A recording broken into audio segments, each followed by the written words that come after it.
Assalamualaikum warahmatullahi wabarakatuh, salam sejahtera untuk kita semua. Video kali ini saya mau mewawancarai petugas Dukcapil di Sudin Pendidikan ya, di Posko Sudin Pendidikan Wilayah 2 Jakarta Utara. Nah, di sini tuh banyak banget gitu ya. Jadi dari saya bertugas di sini itu banyak banget problemnya adalah pada kartu keluarga. Nah, seperti apa sebenarnya nih kartu keluarga, nomor induk kependudukan anak ya dan lain-lain yang kemudian menjadi problem seorang anak masuk ke dalam PPDB ya untuk mendaftar. Nah, ini kita mau omongin sama tugasnya apa aja nih yang datang ke posko ini, apa saja sih permasalahannya? Oke, ikuti terus dalam video ini. Tapi sebelum jangan lupa untuk di like, share, comment, and subscribe. Bagi yang belum subscribe, segera subscribe untuk terus terupdate dengan video-video pendidikan dan anak. Oke, ikuti terus. Iya, apa aja diantaranya? Yang pasti ada cek kakak. Oh, kakak, kartu Ya, keluarga. Apakah kartu keluarga terkait update-nya mereka. Jadi masih banyak operator sekolah, operator posko yang mereka ngelihatnya berdasarkan tanggal print. Oh iya, cetaknya. Iya, tanggal cetak. Padahal itu sebenarnya Pembaruan. Jadi data Dukcapil itu meskipun hanya print ulang, dia pasti ada tanggal cetaknya kembali. Di paling bawah itu ya? Di paling bawah. Tujuannya buat apa sebenarnya? Untuk keperluan keamanan salah satunya ya. Gitu, keperluan keamanan. Jadi biar nggak sembarangan digunakan orang, cetak berkali-kali misalnya gitu. Iya. Sementara si pemilik asli nggak tahu gitu kan. Karena di Dukcapil itu kan meskipun satu keluarga pun nggak bisa sembarangan datang ke kelurahan cetakin lagi dong. Kalau dia bukan kepala keluarga misalnya, dia anggota keluarga aja, itu kan pasti kita tanya aslinya mana kan, kayak gitu. Itu salah satu bentuk preventif. Nah, makanya ada tanggal itu gitu, sebenarnya itu bentuk dari preventif kita. Nah, sementara di sini disalahartikan, menurut saya bahasa saya disalahartikan. Salah-artikannya karena orang mengira itu tanggal input data ke Dukcapil. Oh, Gitu. yang paling lambat 1 Juni 2022 itu patokannya. Jadi dianggapnya kalau misalnya diterbitkannya, dicetaknya tanggal 2 Juni, oh udah nggak bisa aja. Gitu. Padahal akhirnya nggak dia konfirmasi itu ya. Konfirmasi ya, kasihan yang sebenarnya nggak ada masalah sama sekali. Cuma gara-gara itu dia datang sini ngadu. Saya kan cuma cetak doang nih. Kalau tau gini saya mendingan nggak update kemarin lah. Ujung-ujungnya jadi cuma gara-gara PPDB dia jadi nggak percaya sama Dukcapil untuk update data dia sendiri. Wah, ini jadi kemana-mana nih gitu. Itu kan dua hal yang berbeda. Jadi salah persepsinya. Betul, gitu. salah persepsi. Nah itu. Jadi mayoritas permasalahan di situ.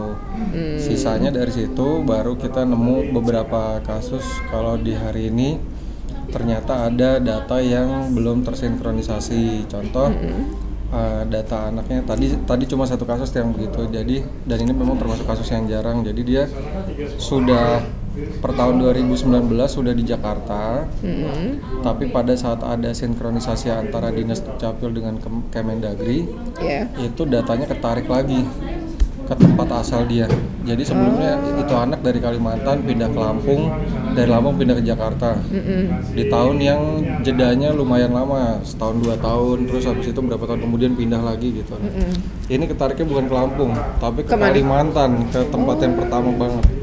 Nah, itu sebenarnya bisa dipulihkan, istilahnya dari store data. Cuma istilahnya disesuaikan aja lah gitu. Apalagi yang mengadu kan dari yang sini yang posisinya memang dia tidak pernah meminta surat pindah. Sebelum nggak pernah meminta. Dia nggak pernah minta surat pindah ke Kalimantan, tahu-tahu ketarik lagi datanya kayak gitu kan. Hanya butuh penyesuaian aja istilahnya gitu. Nah, itu perlu lapor aja ke Sudin. Dengan menunjukkan itu nanti kan kita di sistem kita kelihatan sebenarnya gitu. Nah, di sistemnya Dukcapil akan Dukcapil terlihat kalau dia sebenarnya nggak pernah pindah iya, gitu. Nggak pernah pindah. Kok bisa begitu ya? Karena memang Dukcapil pernah ada sinkronisasi antara dinas dengan Kemendagri. Jadi wajar ada 1-2 data yang seperti itu tuh pasti ada. Pasti ada ya. Gitu. Nah, terus kurang lebihnya sih seperti itu Bu. Cuma intinya di saat awal dia ngecek itu mayoritas cuma tahu tanggal cetaknya yang lewat.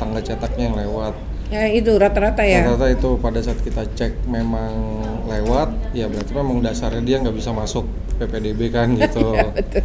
Yang benar-benar baru pindah. Benar-benar baru pindah. Ada lagi yang merasa atau bukan merasa nggak ngaku baru pindah ya enggak, saya udah dari kemarinnya iya tahu-tahu Februari 1 Juni dia Juli Agustus gitu. Oke.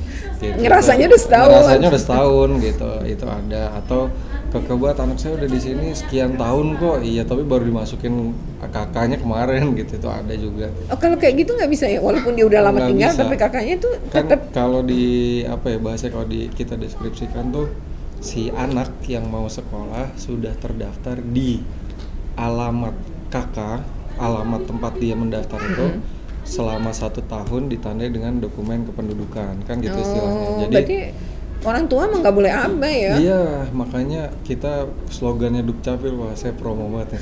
Sadar Adminduk gitu, wah. Sadar Adminduk. Ya, karena kepentingannya banyak nih, terutama anak sekolah. Kita mau daftar bank aja pakai NIK. Iya. Daftar sekolah tuh pakai NIK juga. Nah, Betul. jadi istilahnya itu awalnya lah gitu. Kalau misalnya dari awalnya aja kita udah cuek ya, abai lah gitu. Merembetnya kemana-mana, kasihan anaknya. Betul.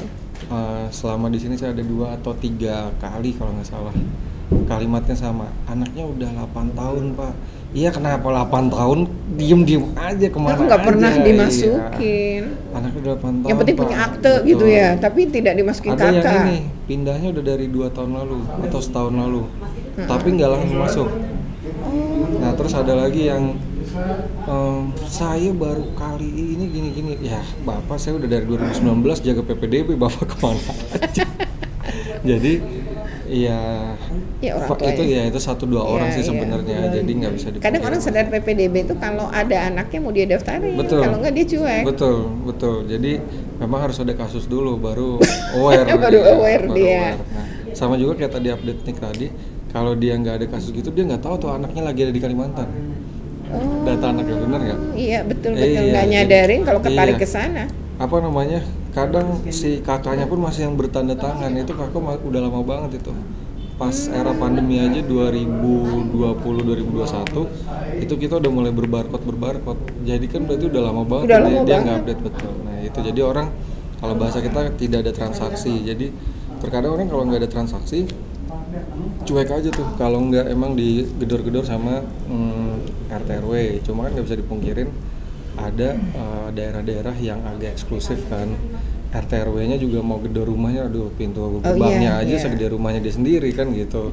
Susah ditembus. Iya, jadi kan otomatis RT RW-nya bukan yang nggak mau mungkin ya, tapi memang sungkan bisa jadi. Betul, gitu. Jadi akhirnya banyak itu selama saya di sini ada 2 kasus kayak gitu, dan kelurahannya kecamatan yang sama. Tiga kecamatan yang sama ya. Oke, kasusnya sama. Kasusnya sama, cuma beda kelurahan. Satu gitu. Itu kecamatannya sama. Gitu. Kelurahannya aja beda-beda. Ya, di utara tahu lah daerah dengan rumah begitu. Gitu Bu. Jadi itu udah rahasia umumnya gitu. Terus ya kembali lagi basicnya sih awalnya CKK, dari situ baru ketahuan penyakitnya apa, dengan kita tracing gimana. Jadi emang paling banyak soal kartu keluarga ya berarti di sini ya. Betul. Itu problemnya. Dan ini ada lagi kasus tahunan, sepele banget, tapi bisa merembet kemana-mana. Kalau sekarang keterangannya udah jelas, NIK tidak ditemukan. Nah, kalau udah NIK tidak ditemukan? Iya, kalau udah mungkin ini pelajaran buat tonton ke depan buat orang yang daftar PPDB. Kalau udah NIK tidak ditemukan, penyakitnya cuma salah ketik. Miss 1 huruf, salah satu angka, terus atau kelebihan satu. Iya, jadi kan biasanya di KK itu terakhirnya nolnya sampai triple atau 3 kali 0 gitu iya, ya. dia kadang kelebihan atau kekurangan. Ada yang kebetulan angka, jadi kan kita ada 16 angka ke-12 nya aja udah 0, jadi plus dengan 3 0 lagi kan gitu, nemunya banyak banget tuh. Itu udah ketelisot, saya udah bener kok gini-gini, pas dicek cuma gak diteliti satu-satu gitu. Betul, ya. Betul. Padahal itu kunci ya sebenarnya. Makanya saya bilang kasihan gitu, dia udah capek-capek terkadang kalau dekat cuma di Koja atau orang Priok misalnya, Kalau yang orang Cilincing jauh banget. gitu, atau Kelapa Gading kan kasihan banget Punya dia anak jauh-jauh kecil kesini ya, betul. tadi. Tahu-tahu ujung-ujungnya cuma itu masalahnya gitu. Oke. Iya. Pembelajaran lah ya itu. Iya betul. Oke, terima kasih banyak ya Sama-sama, keterangannya. Ibu. Oke ya, demikian wawancara kita dengan Sudin Dukcapilnya Jakarta Utara yang memang sama-sama membuka posko di Sudin Pendidikan, posko PPDB di Sudin Pendidikan Wilayah 2 Jakarta Utara.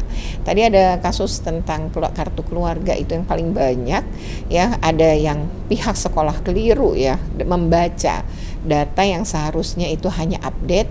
Nah, tapi juga ada banyak orang tua yang belum terinformasi bahwa anaknya kalau mau masuk sekolah ya harus sudah dimasukin ke dalam KK ya, dan juga banyak yang belum terupdate bahwa minimal 1 Juni 2022 kalau mau mendaftar PPDB tahun 2023 ya. Semoga ini bermanfaat. Jika bermanfaat jangan lupa untuk di like, share, komen, and subscribe.